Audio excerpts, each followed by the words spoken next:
भक्तजनों, आज शुक्रवार के दिन है। या शुक्रवार के दिन माँ संतोषी के साथ साथ बेभाव लक्ष्मी की भी पूजा होती है। उनकी साथ साथ उनकी भी कथा सुनी जाती है। जो मनुष्य शुक्रवार के दिन बेभाव लक्ष्मी का पूजा करते हैं, उनकी घर में कभी धन का कमी नहीं होती है। वो माँ लक्ष्मी हमेशा उनकी घर में धन भरी रखती है। उसलिए माँ संतोषी का पूजा करें तो साथ में बेभाव लक्ष्मी का भी किया जाता है। ये शुक्रवार के दिन माँ लक्ष्मी और माँ संतोषी का दोनों को पूजा होता है। दोनों को कथा सुनने से दोनों माता प्रसन्न होती है और उनकी घर में अन्न से धन भर देती है, अखंड सौभाग्य पति रखती है। माँ बेभाव लक्ष्मी बहुत कृपालु है। जितने कृपालु माँ संतोषी है, उतने कृपालु बेभाव लक्ष्मी भी है। दोनों माते अपना भक्त का वचन भी सुनते हैं और उनकी सारा कामना पूरा कर देते हैं। माता संतोषी और बेभाव लक्ष्मी के कथा सुने तो साथियों पूरा कथा सुने, ताकि माँ लक्ष्मी खुश हो जाए और अपना भक्त पर अपना कृपा बरसाए। जय बेभाव लक्ष्मी, जय बेभाव लक्ष्मी, जय संतोषी माता, जय संतोषी माता।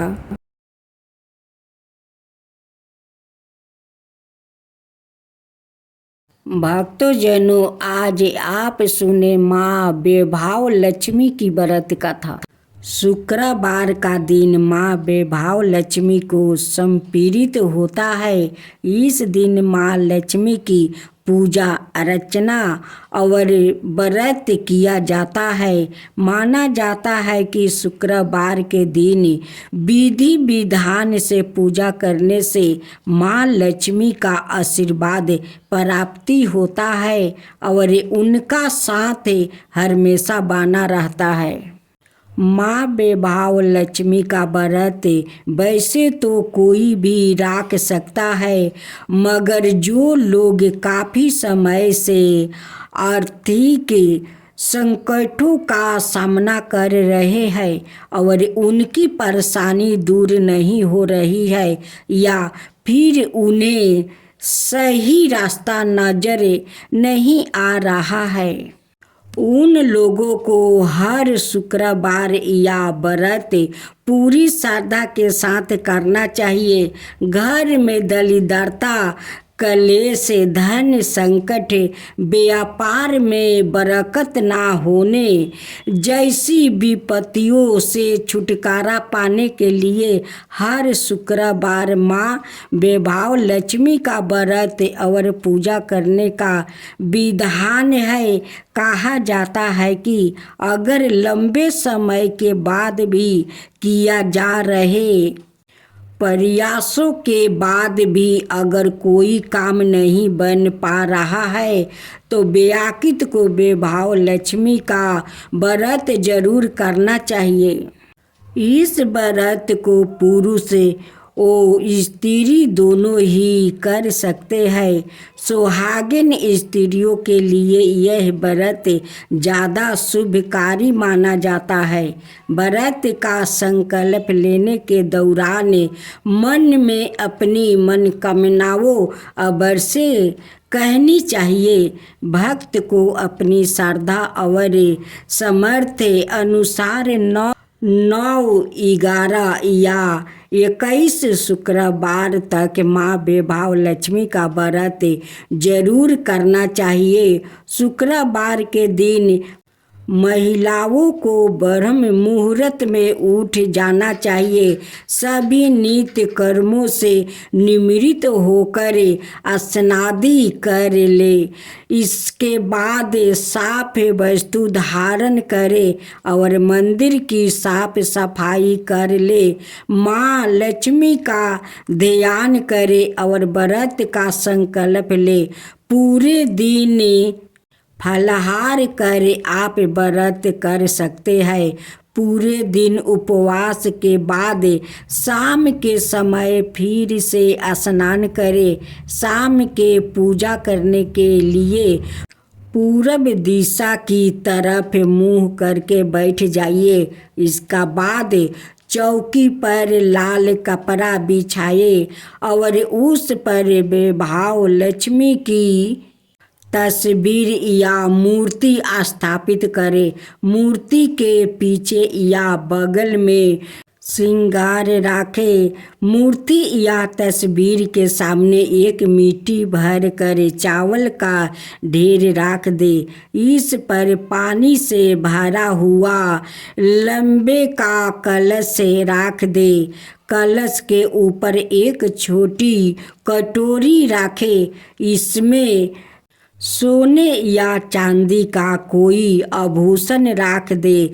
वैभव लक्ष्मी के समक्ष लाल चंदन, गंध लाल वस्तु, लाल फूल अवश्य रखें।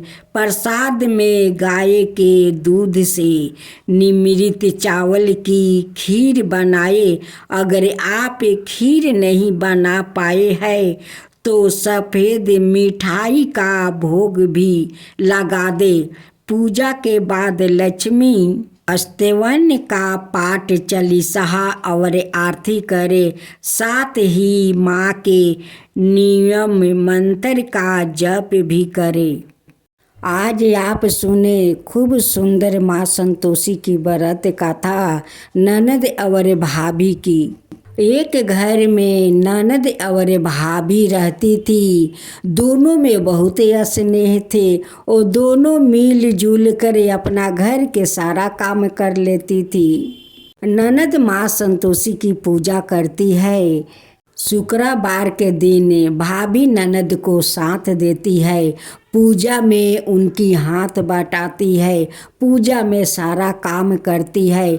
ननद भाभी में इतना स्नेह था, इतना स्नेह कि वो जो काम करती वो मिलजुल कर करती। लेकिन भाभी संतोषी माता का पूजा नहीं करती थी। उनकी ननद माँ संतोषी के पूजा करती है। उनकी ननद का नाम रोहिणी थी। रोहिणी की माँ कहती है कि रोहिणी, काल तो मामा का घर जाना है, तुझे जाना होगा। रोहिणी कहती है कि माँ, मैं तो मामा के घर जाऊंगी, लेकिन मेरे माँ संतोषी का ख्याल कौन रखेगा। माँ कहती है कि रोहिणी, तेरे भाभी है ना, भाभी तेरे माँ संतोषी का ख्याल रखेगी। उनकी भाभी तो बहुत भोली थी। रोहिणी अपना माँ के साथ मामा के घर जाती है। रोहिणी 5 दिन के लिए मामा के घर गई थी। इधर उनकी भाभी संतोषी का बहुत ख्याल रखती थी, बहुत सेवा जतन करती थी। उनकी प्रतिमा के पास जाती है और कहती है कि संतोषी, मैं भोजन बना रही हूँ, तुम जल्दी जल्दी स्नान कर लो, देखो मेरा भोजन अभी अभी तैयार हो जाएगा। कह कर फिर रसोई घर में चली जाती है। फिर थोड़ा देरी के बाद आकर देखती है। कहती है कि माँ संतोषी, अभी तक तुम स्नान नहीं की, मेरा भोजन भी तैयार हो गया, जाओ जल्दी से स्नान कर लो। माँ संतोषी तो उनकी बात सुनकर उस फोटो से प्रकट हो जाती है। होकर जाकर कहती है कि भाभी बताओ मैं कहाँ स्नान करूं। भाभी कहती है कि देखो बाल्टी में मैं पानी भर कर रख दी हूँ, जाओ स्नान जल्दी से कर लो। माँ संतोषी आती है, कहती है कि भाभी मैं तो स्नान कर लिया। भाभी कहती है कि थोड़ा ठहर जाओ, तुम्हारे लिए मैं आसन लगा दूं। एक पीढ़ी लगा देती है, उस पर लाल आसन बिछा देती है और कहती है कि अब बैठिए। भाभी हाथ में पंखा ले लेती है। अब माँ संतोषी को डोलाती है या कहती है कि अब भोजन कीजिए। माँ संतोषी कहती है कि भाभी इतना पसंद से मेरे लिए भोजन बनाई हो तो अपना हाथ से मुझे भोजन खिला दो। कहती है कि ठीक है, दो मैं खिला देती हूँ। भाभी अपना हाथ से माँ संतोषी का भोजन खिलाती है। भाभी तो रोहिणी से ज़्यादा माँ संतोषी का ख्याल रखती थी। उन्हें स्नान कराती थी, उन्हें श्रृंगार करती थी, अच्छे अच्छे भोजन बनाकर खिलाती थी। जब रोहिणी 5 दिन पर अपना मामा का घर से लौट कर आती है, दौड़ी दौड़ी माँ संतोषी को देखने जाती है। देखती है कि भाभी तो बहुत अच्छे से ख्याल राखी है, उन्हें अच्छे अच्छे कपड़ा पहनाई है, सोलहो श्रृंगार की है। फिर भी रोहिणी अपना भाभी के पास जाती है, कहती है कि भाभी मेरे संतोषी का अच्छा से ख्याल राखी हो तो। भाभी कहती है कि जाओ ननद जी, अपना संतोषी से पूछ लो कि मैं ख्याल रखती थी या नहीं। मैं अपना हाथों से उन्हें रोज श्रृंगार करती थी, उन्हें अपना हाथों से भोजन खिलाती थी। सासू माँ अपना बहू के बात सुनकर जोर से हंसने लगती है। कहती है कि यारे मेरी भोली बहू, कभी देवी देवता किसी के हाथ से भोजन करते हैं। रोहिणी जो हर शुक्रवार के दिन माँ संतोषी का जो भोग लगाती है, तब भोग का क्या माँ खा जाती है? माँ कभी नहीं खाती है। वो भोग पूजा के बाद उठाकर हम लोग सभी में बांट देते हैं। माँ कभी किसी को हाथ से खा सकती है? बहू कहती है कि माँ जी, आपको मुझ पर विश्वास नहीं है तो जाइए माँ संतोषी से पूछ लीजिए, वही आपको बताएगी कि मैं उनकी सेवा करती थी या नहीं, मैं अपना हाथों से उन्हें भोजन कराती थी या नहीं। जाइए उस संतोषी से आप पूछ लीजिए। ननद कहती है कि भाभी तुम सच बोल रही हो। भाभी कहती है कि ननद जी, मैं क्या झूठ बोल रही हूँ, मैं सच बोलती हूँ। रोहिणी अपना माँ से कहती है कि माँ, लगता है भाभी झूठ नहीं बोलती है, वो सच बोलती है। वो सचमुच का संतोषी माता उनकी हाथ से भोजन करती थी। सासू माँ कहती है कि बहू तुम सच बोल रही हो। बहू कहती है कि हाँ माँ जी, मैं सच बोल रही हूँ, मैं रोज उन्हें श्रृंगार करती थी, अपना हाथ से उन्हें भोजन खिलाती थी। सासू माँ कहती है कि बहू अगर ऐसा बात है तो काल भी तुम संतोषी के जैसे 5 दिन श्रृंगार किया, 5 दिन अपना हाथ से भोजन खिलाई, काल भी अपना हाथ से खिलाओ। हम लोग माँ संतोषी का दर्शन करना चाहती हूँ। फिर उनकी भाभी सुबह उठती है, घर के काम कर लेती है, नहा धोआ कर संतोषी माता का पूजा कर लेती है। फिर उन्हें भोजन बनाने जाती है तो कहती है कि माँ संतोषी, आप जल्दी से स्नान कर लीजिए, मैं आपके लिए भोजन बनाने जा रही हूँ, आप देरी मत कीजिए। रोहिणी और उनकी माँ छुप कर देख रही थी कि देखती हूँ कि आज माँ संतोषी उनकी हाथ से भोजन करने आती है या नहीं। फिर भोजन बनाकर जाकर देखती है तो कहती है कि संतोषी अभी तक स्नान नहीं किया, भोजन तैयार हो गया है, जल्दी जल्दी स्नान कर लो। संतोषी अपना प्रतिमा से प्रकट होती है कहती है कि भाभी मैं कहाँ स्नान करूं? कहती है कि वहीं पर बाल्टी में पानी भर दिया है, वहीं पर स्नान कर लो। संतोषी आती है, कहती है कि भाभी अब भोजन दो। कहती है कि ठहरो, पीढ़ी लगा देती है, उस पर आसन बिछा देती है और कहती है कि इस आसन पर बैठो। बैठ जाती है और वो पंखा डोलाने लगती है। कहती है संतोषी की भाभी आज भी अपना हाथ से मुझे भोजन खिला दो। अपना हाथ से भाभी माँ संतोषी का भोजन खिलाती है। उसी समय माँ बेटी वहाँ पर आ जाती है और दोनों माँ बेटी हाथ जोड़कर माँ संतोषी से क्षमा मांगती है।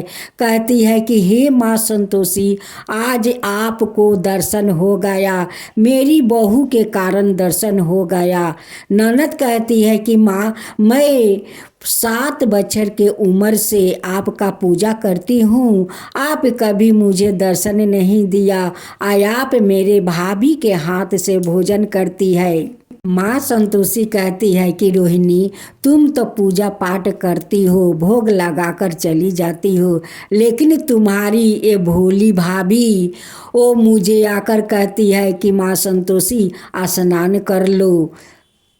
वो मेरे लिए भोजन बनाकर ले आती है, मेरे लिए पीढ़ी लगा देती है, उस पर आसन बिछा देती है, मुझे बैठा कर बड़ा प्यार से वो पंखा डोलाती है। कहती है कि अब आप भोजन कीजिए। मैं तो उनकी हाथ से भोजन कर लेती हूँ, इसलिए उन्हें दर्शन दिया है। माँ संतोषी ननद भाभी को आशीर्वाद देती है और कहती है कि ननद भाभी में ऐसे ही स्नेह बने रहे, सौभाग्यवती बढ़ता रहो, तुम्हारा गोद में जल्द से जल्द संतान आएंगे। कह कर माँ अंतर्ध्यान हो जाती है। कुछ दिन का बाद उनकी भाभी माँ बन जाती है। उनकी घर में खूब सुंदर एक बालक को जन्म देती है। उनकी घर में खुशियाँ भर गया। ननद भाभी मिलकर माँ संतोषी का धूमधाम से पूजा करती है। जब 16 शुक्रवार हो जाता है तब ननद भाभी मिलकर माँ संतोषी का धूमधाम से उद्यापन करती है।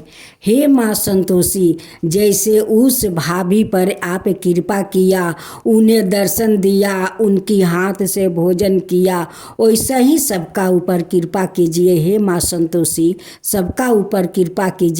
माँ संतोषी की जय हो, माँ संतोषी की जय हो।